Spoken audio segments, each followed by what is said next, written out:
concentramos y oramos para que Dios venga y ejerza su influencia en nosotros. O la validación estricto sensu individuo, o con mi gato, esa es intersubjetiva, con mi gato. Me pongo a rezar con mi gato, jugando con mi gato, es una suerte de alabanza a Dios. ¿Por qué no? ¿Quién me dijo que no? Claro. O la validación estricto sensu individual, en donde yo solito, en el baño, perdónenme, no imaginen, pero si quieren háganlo, me concentro y digo, gracias Dios mío. Son validaciones del pero.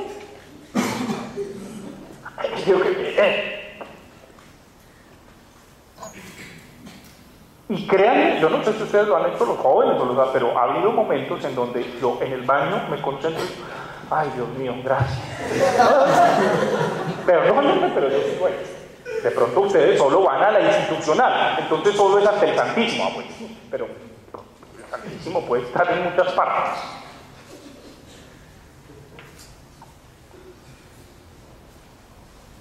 Hay algo, y después de todas estas bromas y todas estas cosas, que me parece muy importante señalar, y tiene que ver con una anécdota del padre Michel de Certeau, efectivamente. Cuando se estaba preparando el concilio ecuménico, la segunda parte del Vaticano II, había muerto el Papa Buono, Juan XXIII. Le correspondió a Pablo VI continuar el concilio ecuménico. Y obviamente había un montón de comisiones en Roma, etcétera, etcétera, y se había consultado a muchísimos teólogos, entre otros a muchos teólogos dominicos franceses, pero no tanto a los jesuitas. Y sobre todo, surtout a un historiador muy importante que era Michel de Certeau. Y no lo consultaron para las comisiones del concilio porque Michel de Certeau unos años antes había escrito un libro que fue muy mal recibido en el Vaticano llamado El cristianismo en estallido, Le christianisme éclaté. Había escrito ese libro, entonces al Vaticano no le gustó que un teólogo de la talla de Certeau haya escrito ese librito. Sin embargo, el padre de Certeau era muy lúcido, muy inteligente, como muchos otros jesuitas a la época. Están Henri de Libat, que fue cardenal, también hubo otro que se llamaba Jean Danielou. Jean Danielou es muy curioso, era filósofo, teólogo también, le dieron el cardenalato y él murió en una casa de prostitución. Y cuando le preguntaron a algunos padres por qué había muerto en una casa de prostitución, dijeron es que le evangelizaba a las niñas. Yo no estoy inventando, simplemente estoy... Bueno. ¿Y por qué no, mis amigas y amigos, y cuando yo estoy en el baño digo, gracias Dios mío, ¿por qué no? Sí. Pero no, estaba también Louis Bernard, quien fue cofundador de la Escuela Psicoanalítica de París con Lacan en la época.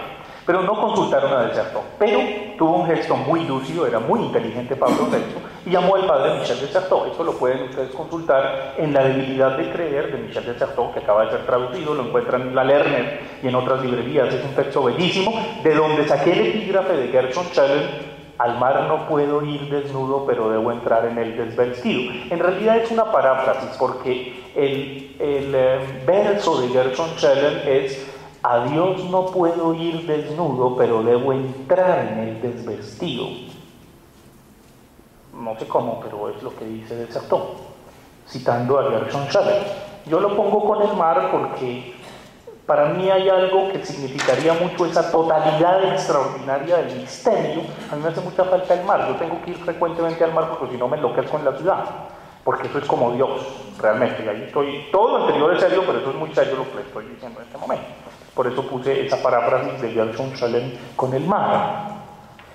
Pablo VI llamó a Michel de Certeau y parece que tuvieron un encuentro. Su secretaria lo narra, en donde su santidad le pregunta al padre Michel de Certeau: padre, ¿qué le aconseja usted a la iglesia ahora que estamos en pleno concilio?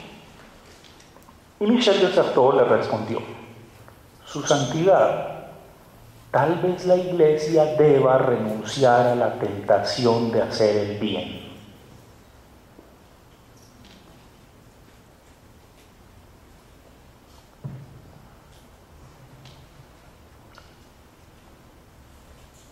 Hablando del creer parecemos dudar, ocultando en realidad el poder.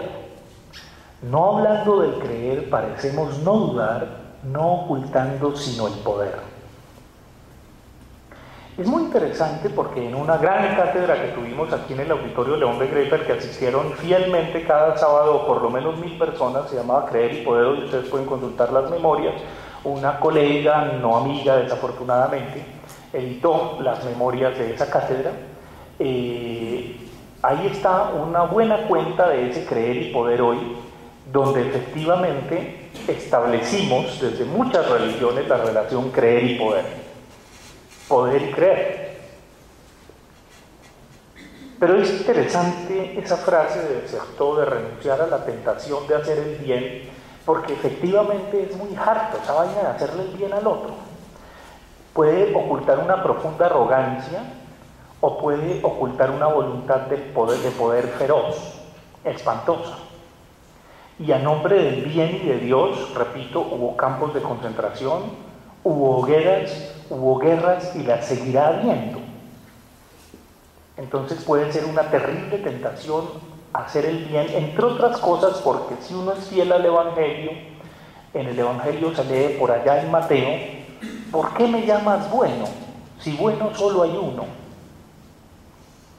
Eso sería una cosa muy importante para la sociedad colombiana, donde está esa campaña de que los buenos somos más. Deberíamos releer el Evangelio. ¿Por qué nos llamamos buenos si bueno solo hay uno? ¿Quién es bueno? Yo no soy bueno, yo soy malo. Por eso es que le digo al monseñor, yo soy un muchacho muy malo, rece por mí. ¿Usted qué es bueno? O que se las da de bueno.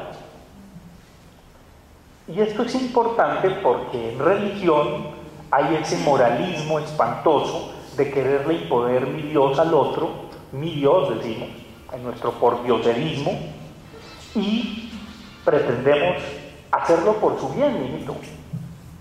Pero es que por su bien yo puedo hacerle mucho mal al otro. O simplemente puedo obligarlo a que haga lo que él no quiere. Y eso ocurre en muchas cosas. Esto también sería un elemento muy importante para reevaluar toda la teoría educativa.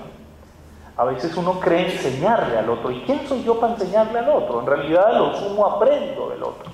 O lo induzco a algo, pero enseñar, eso es muy arrogante y pretencioso tanto como hacer el bien.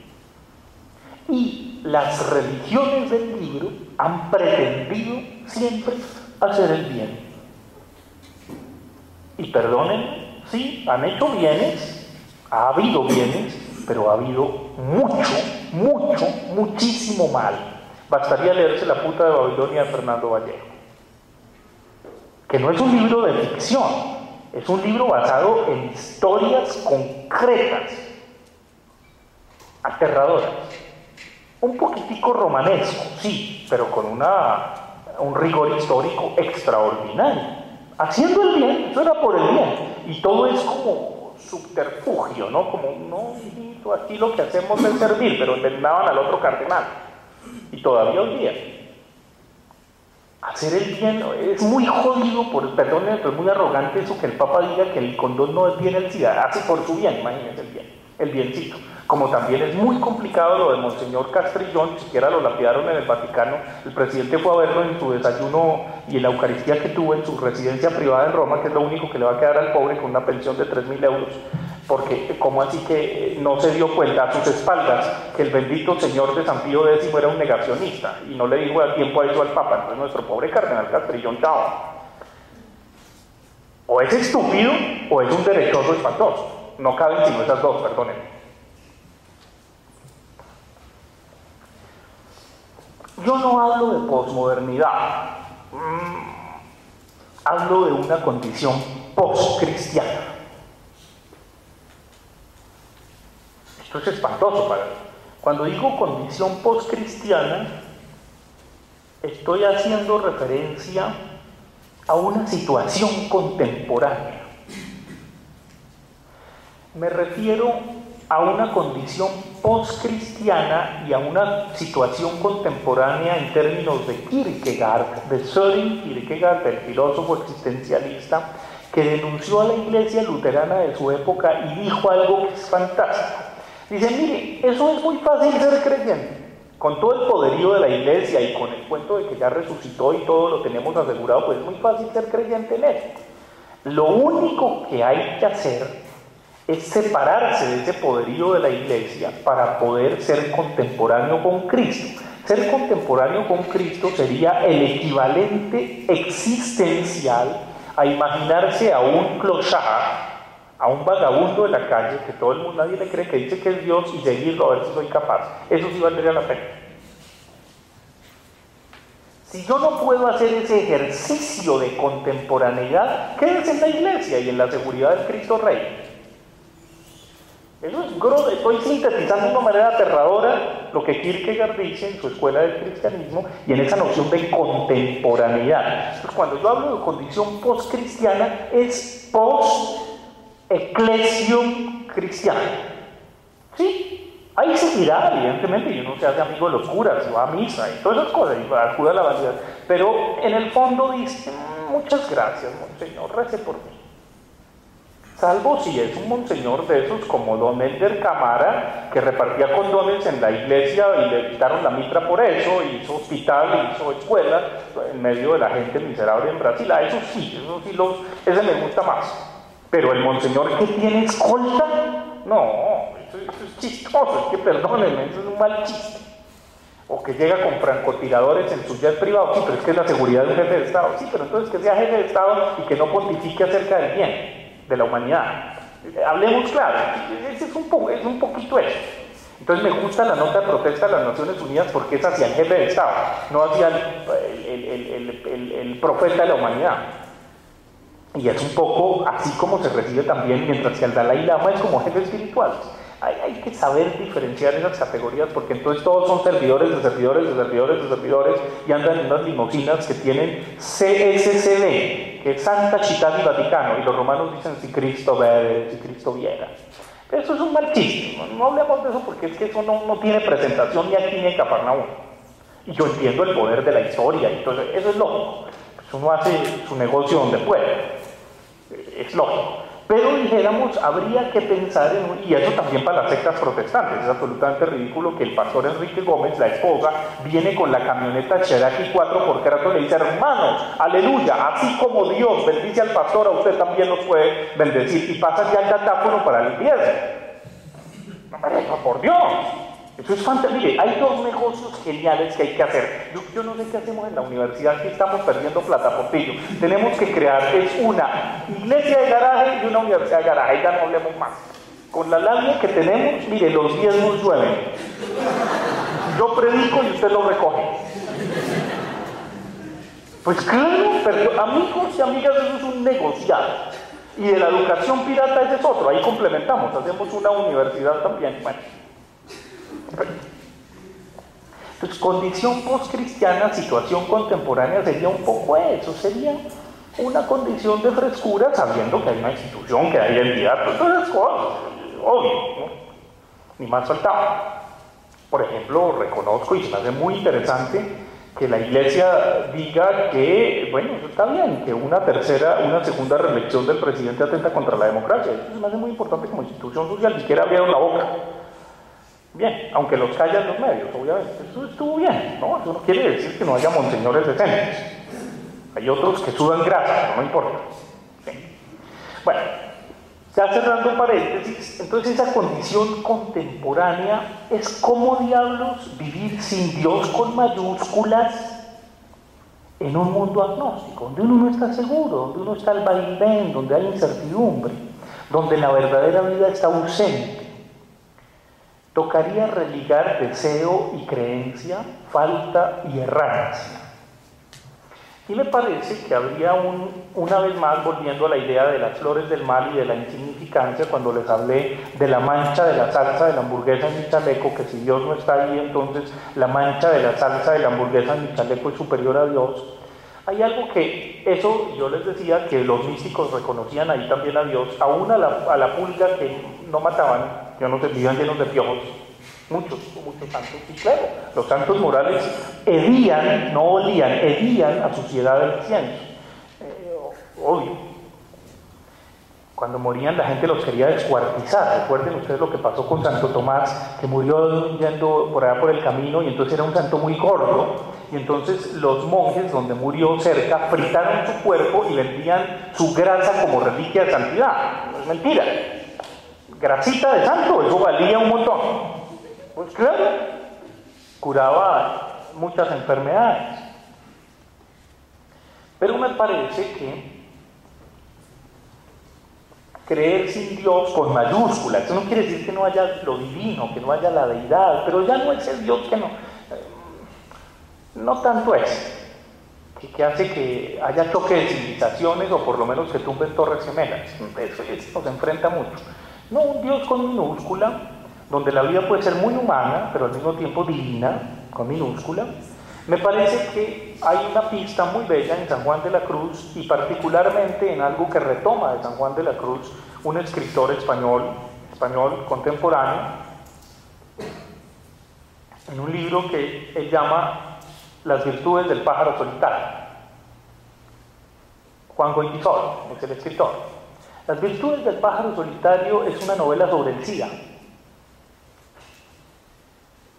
y retoma, es una cosa muy, muy interesante, retoma buena parte de los poemas de San Juan de la Cruz, particularmente un verso del Cántico Espiritual, y lo pone en una casa de prostitución, de travestismo. Y es muy interesante la idea del pájaro solitario porque es un ave que vuela muy alto, terriblemente alto, no goza de ninguna compañía, ni siquiera de los de su misma especie. Siempre lleva el pico elevado, es de todos los colores y no tiene color determinado. Y solamente una vez baja el pico y canta, pero cuando canta se lo entierra en el pecho y muere, y el Señor de los cielos sonríe. En soledad vivía, y en soledad nos guía, y en soledad ha puesto ya su nido, a solas el querido, también en soledad de amor herido. Muchas gracias.